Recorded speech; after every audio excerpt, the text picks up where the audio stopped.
In their second exhibition game leading up to the Tokyo Olympics, the U.S. fell to Australia 91-83. This coming just 2 days after a close loss to Nigeria, 90-87, making it just the third time since 1992 that the U.S. has dropped back-to-back games. So I wanted to do a quick video breakdown on how Australia consistently picked apart Team USA's defense. A quick look at the box score will show you that both of these teams were pretty much even in all major statistical categories, all except for field goals made and field goal percentage. Australia was able to create easy, high-percentage looks against USA's switching defense all game long, which was ultimately the difference. So without further ado, let's jump right into it. Both teams were playing a little tight, especially early on, so to loosen things up, Australia turned to their double drag with Joe Ingles handling the ball. Here, the U.S. is switching it. Grant's expecting Draymond to be the switch man, so he sits back, expecting his man to become Baynes. Joe recognizes this and just stops and pops for an open look. The very next time down the floor, Australia sticks with this double drag. Why not? It worked the first time. Here, Grant learns from his mistake and steps up to take away that initial look. The U.S. is actually in pretty decent guarding position here. Everyone at least has a man. The lane's kind of wide open, but Joe's going to take a tough step back three and knock it down. Not much you can do there. This clip really highlights the theme of the night, which is that Australia played harder on both ends of the floor. Baynes goes down, leaving the U.S. with a 5-on-4 advantage. Australia does a great job to scramble out of it here. And despite being a player down, they're going to start the break here with a 4-on-3 advantage. The U.S. has 2 players fail to make it back. Delhi's going to find Joe for an open shot here. All game long, the U.S. decided they were going to switch all ball screens and away screens, and Australia made them pay in a variety of ways, which was really the difference in the game. Australia's secondary break involved their big screening away for the opposite guard. Here you can see the U.S. switches that action, so Beal gets switched onto their big, Landale. And he immediately ducks in here, taking advantage of the mismatch. Draymond tries to help out by switching with Beal, but it's too late. He's already got great position, and it's an easy finish. Here you can see the U.S. is again switching everything, and we're going to end up with a ball screen for Patty Mills in order to get Bam switched on. Australia did a great job of this all game long. When they got the mismatch they liked, here it's Patty on Bam. They did a great job of spacing the floor and letting him work. Here you can see him. He gives him a few change of directions, a few level changes, and then an off-foot finish to disrupt the timing. And it's a pretty solid finish and move there by Patty Mills. Another example here. This time it's going to be Thibault that ends up in the pick and roll. Watch Lillard here. He's going to end up getting switched onto a big, Nick Kay in this case. And he's kind of going to get taken down the lane here. It's not a great matchup for him. And he's going to end up getting sealed on the top side. When Thibault gets penetration, it's an easy dump down and finish for him. Australia also turned to delay series quite a bit. This is one of my favorite actions because there's so many options out of it. Here they use some misdirection that allows them to flow into it by getting it to the big at the top of the key in the center of the floor.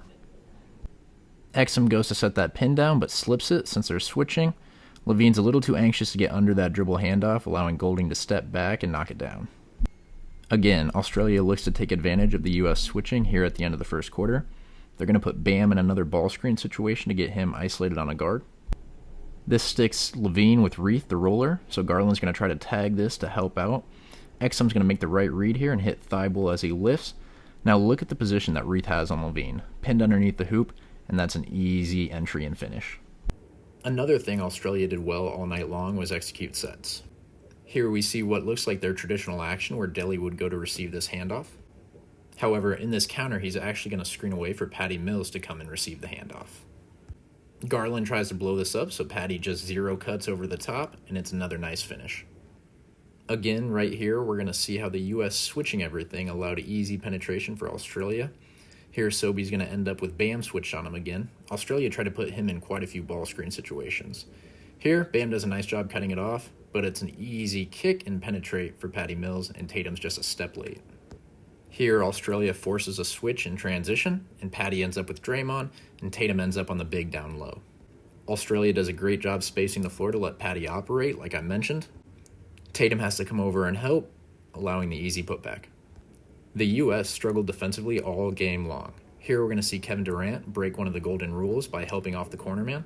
At this time, Thibault had already knocked down one. He's going to go ahead and knock down this one too. You can't give streaky shooters confidence. Another well-executed set here by Australia, this one out of horns. Patty's going to step up and slip this screen into a flare screen. You can see the slip catches Grant by surprise, and he never really sees the flare screen coming as he tries to recover back. Green does the right thing by switching out onto Patty, but since Grant over-pursued, they now have 2 on the ball, allowing the open roll, and Patty makes a great look-off entry for an easy finish. Similar to the end of the first quarter, here at the end of the half, Australia tries to isolate and pick on a mismatch. They do that through a sideline out of bounds plays with a few screens to isolate Mills on Green, and they space the floor to let him go to work. Here you can see Patty gets Draymond reaching. As a guard, whenever you get a big to reach on you, it's game over. Patty gets enough space to knock it down. Now in the third quarter, we're going to see how the U.S. continues to switch and Australia continues to make them pay. Here we see a drag screen and Thibault swings out to the corner, almost like a lasso play for those of you who are familiar with that. Once again, the communication is just not there. Durant and Beal both go for the ball. Durant ends up taking the ball, leaving Beal on a mismatch down low, and at this point he's too deep and it's an easy jump hook to the baseline. You could tell the U.S. had tired legs in the second half as it started leading to simple mental mistakes. They got picked apart with the slips. Here you can see Grant's out of position on the switch, allowing an easy slip and finish for Ingles. You can see Pop's not too happy, and it's only going to get worse. The very next time down, they pick on Grant again, this time with a back cut as he tries to blow up the dribble handoff. Mills isn't able to finish, but Green has to come over and help, allowing the easy putback. A few possessions later, they go right back to picking on Grant. Mills is going to wrap screen here, and Ingles is going to pop to receive the pass. Mills sets a half-hearted screen here, which leads Grant to think that him and Beal are switching. Just another example of the miscommunication here, as Beal stays with Mills, and Grant's now out of position on Ingles' drive, and ends up having to foul him. Here's another example of how Australia picked the U.S. apart with the slip. Here we're going to see some misdirection, and it ends up being Thibault wrap screening for Mills, and we're going to see 2 U.S. defenders go with the ball, another miscommunication, and this leads to an easy slip and finish for Thibault. The U.S. was just not on the same page all night long. Again, here in transition, a simple drag screen. 2 defenders go with the ball. It's an easy slip. Lillard ends up recovering but leaves his feet, and it's another nice finish.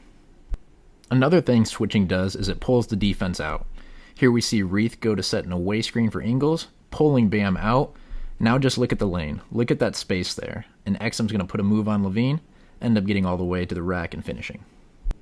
And just like in the first half, they continue to put Bam in ball screen situations, this time with Joe Ingles. You can see here Ingles is going to attack to space because Bam is out of position. And what you should do against all big guys when you get them moving is pump fake, just like Ingles does here, ends up going to the line and knocking them both down. Another great quick hitter here from Australia, this time Spain pick and roll. Dame sees it coming, so he sits back to take the roller.